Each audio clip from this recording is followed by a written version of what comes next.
জয় মা কালী, জয় বাবা শনিদেব, জয় বাবা ভোলেনাথ। তো নমস্কার বন্ধুরা, আজকে আমরা আলোচনা করতে চলেছি মিথুন রাশির বা লগ্নের জাতক জাতিকাদের এই 5ই মে থেকে 11ই মে 2025 সালে কেমন যাবে, কোন কোন বিষয়ে সতর্ক থাকতে হবে এই 5ই মে থেকে 11ই মে সপ্তাহটিতে মিথুন রাশি বা লগ্নের জাতক জাতিকাদের, এছাড়াও কোন কোন বিষয়ে তারা অত্যন্ত বেশি সফলতা পাবে, এই সবই কিন্তু আলোচনা করব আজকের এই ভিডিওটিতে। তাই জন্য আপনাদের কাছে প্রথমেই যেটা অনুরোধ করব, ভিডিওটিতে অবশ্যই একটি লাইক, একটি শেয়ার এবং চ্যানেলটিকে সাবস্ক্রাইব করে নোটিফিকেশান বাটনটা কিন্তু অল করতে ভুলবেন না এবং কমেন্ট বক্সে কিন্তু অবশ্যই জানাবেন জয় মা কালী। মা দক্ষিণা কালী আপনাদের সকল প্রকার বিপদ ও দুঃখের হাত থেকে কিন্তু রক্ষা করবেন। তো চলুন আজকের ভিডিওটা শুরু করা যাক। এই মিথুন রাশি বা লগ্নের জাতক জাতিকারা তম গুণাশ্রিত, মন এদের উদার কিন্তু উন্নত নয়। জীবনে একদিকে যৌবনচিত কর্মচাঞ্চল্য, অন্যদিকে তেমন অপরিণত বুদ্ধির বিকাশ। এই রাশির স্বপ্নসৌধ প্রায়ই ভেঙে চুরমার হয়ে যায় নিদারুণ নির্মম বাস্তবতার আঘাতে। দূর অভিসন্ধিমূলক কাজে এরা কিন্তু বেশি আনন্দ পায়। ব্যবসা সংক্রান্ত বুদ্ধি এদের কিন্তু প্রশংসনীয়। মৌলিক জ্ঞানের চেয়ে পাণ্ডিত্য কিন্তু এদের বেশি। তর্কে পেরে ওঠা কিন্তু কঠিন। মিথ্যা কথায় মেষ রাশির মতো পটু, স্বভাব চঞ্চল বলে একাধিকবার প্রেমে পড়ে যায়। কোনো প্রেমী কিন্তু এখানে দীর্ঘস্থায়ী রাখতে পারে না। মিথুন রাশি বা লগ্নের জাতক জাতিকাদের কথার সঙ্গে কাজের সঙ্গতি প্রায়ই পাওয়া যায় না। এরা বিশ্বাস করে কিন্তু মানুষকে ঠকে, অন্যের কথায় প্রভাবিত হয়। এদের যে কোনো ভাবে পরিচিতি কিন্তু বেশি হয়। সব কাজেই কিন্তু এই 5ই মে থেকে 11ই মে পর্যন্ত তারিখে বাধা কিন্তু সব কাজেই আসবে, আর হতাশাও কিন্তু আসতে দেখা যাবে। সব কাজেই থাকবে বাধা, সেই জন্য সপ্তাহটা মানসিক উদ্বেগ ও কিন্তু দুশ্চিন্তাপূর্ণ। মানসিক ও শারীরিক অস্বস্তিও কিন্তু থাকবে। অপ্রত্যাশিত অর্থও কিন্তু নষ্ট হবে। শরীর ও মনটাও কিন্তু এই সময় ভালো যাবে না। টুকটাক যোগাযোগের রাস্তা কিন্তু এই সময় তৈরি হবে। কোনো নতুন যোগাযোগও কিন্তু এই সময় তৈরি হবে। কোনো কারণে হঠাৎ অশান্তির সৃষ্টি হতে পারে। হুট করে রাগ বৃদ্ধি এবং কোনো না কোনো বিবাদে কিন্তু জড়াতে পারেন এই মিথুন রাশি বা লগ্নের জাতক জাতিকারা। তাই জন্য এই সময় মিথুন রাশি বা লগ্নের জাতক জাতিকাদের কিন্তু রাগ কন্ট্রোল করতে হবে। রাগের জন্য কিন্তু বিবাদের সৃষ্টি হবে, তাই জন্য মাথা গরম করলে চলবে না। মাথা কিন্তু ঠান্ডা রেখে প্রতিটা কাজ করতে হবে, এই কথাটা কিন্তু মাথায় রাখতে হবে মিথুন রাশি বা লগ্নের জাতক জাতিকাদের। আর্থিক দুর্ভাবনার যোগও কিন্তু একটা লক্ষ্য করা যাচ্ছে এই সময়ে। দাম্পত্য কলহ ও ভ্রমণ যোগ কিন্তু রয়েছে এই সময়। কর্ম, অর্থ ও আয় ভাগ্য চলবে কিন্তু এই সময় টালমাটালে। কোনো ব্যাপারে হতাশা কিন্তু দেখা যাবে। অযাচিত অর্থলাভ ও দৈহিক আমেজও কিন্তু এই সময় নষ্ট হবে।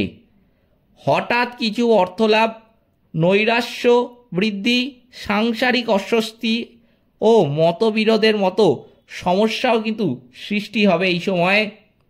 প্রণয় ক্ষেত্র থাকবে অশান্তিপূর্ণ। প্রেমে ফাটল ধরা, সাময়িক ছাড়াছাড়িও কিন্তু এই সময় হতে পারে। 5ই মে চন্দ্র আপনার তৃতীয় ঘরে সিংহ রাশিতে কিন্তু প্রবেশ করবে। এটি যোগাযোগ এবং ছোট ভ্রমণের প্রতি আপনার আগ্রহ কিন্তু বাড়িয়ে তুলবে। আপনার ভাই বোনদের সাথে আপনার ভালো সম্পর্ক কিন্তু এই সময় থাকবে। চন্দ্র নবম ঘরে কিন্তু দৃষ্টি রাখছে। এর ফলে আপনি হঠাৎ করে দার্শনিক কিছু শেখার তাগিদ কিন্তু অনুভব করতে পারেন। আধ্যাত্মিক ভ্রমণের পরিকল্পনাও কিন্তু এই সময় করা অত্যন্ত ভালো।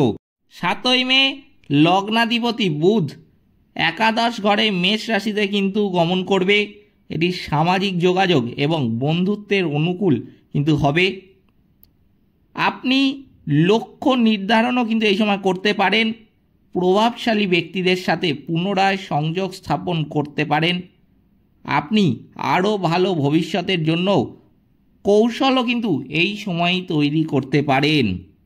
এরপর 8ই মে থেকে চন্দ্র কন্যা রাশিতে গমন করবে। এটি আপনার চতুর্থ ঘরে এবং ঘরের পরিবেশকে কিন্তু তুলে ধরতে পারে। পারিবারিক এবং মানসিক নিরাপত্তা গুরুত্বপূর্ণ কিন্তু এই সময় হবে। চন্দ্র দশম ঘরে দৃষ্টিপাত করছে।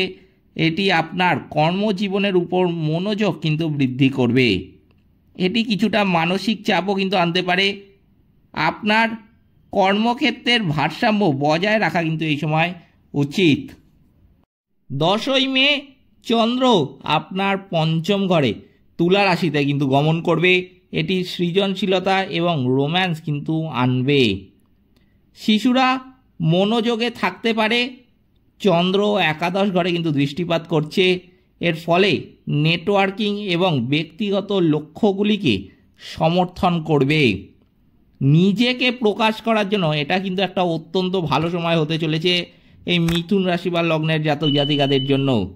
আপনি একটি সৃজনশীল ধারণাও কিন্তু এই সময় চূড়ান্ত করতে পারেন। মঙ্গল আপনার দ্বিতীয় ঘরে কর্কট রাশিতে কিন্তু দুর্বল, তাই জন্য আপনার আবেগপ্রবণ বক্তৃতা বা ব্যয় কিন্তু এই সময় হতে পারে। আর্থিক এবং পারিবারিক বিষয়েও কিন্তু আপনার এই সময় শান্ত থাকা দরকার।